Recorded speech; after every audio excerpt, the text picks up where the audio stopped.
Spine fusion is, in kind of a generic sense, is taking away motion at a particular set of vertebrae.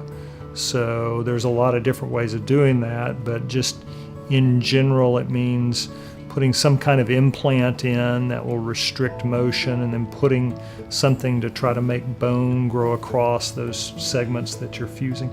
There's a lot of reasons why we do it. The common ones are if someone has a deformity that needs to be corrected, so we want to correct the deformity and then keep it that way.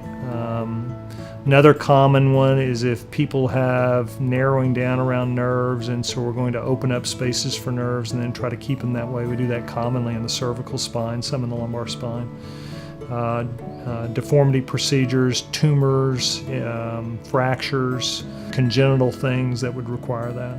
I saw one this week who was a patient that had had a prior procedure and a type of implant that wasn't working very well for them.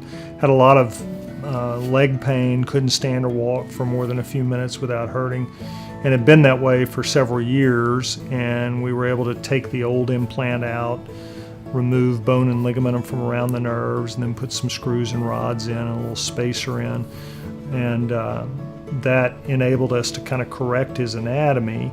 And within a relatively short period of time, within a matter of a few weeks, his leg pain had resolved and he was able to stand and walk, and now can be active and do the things that he wants to do. He's in his 70s, still working and doing real estate things, so he was very grateful. And that's one of those rewarding cases where people are happy, and the things you've done you were able to do through a fairly limited approach and get them back to functioning pretty quickly.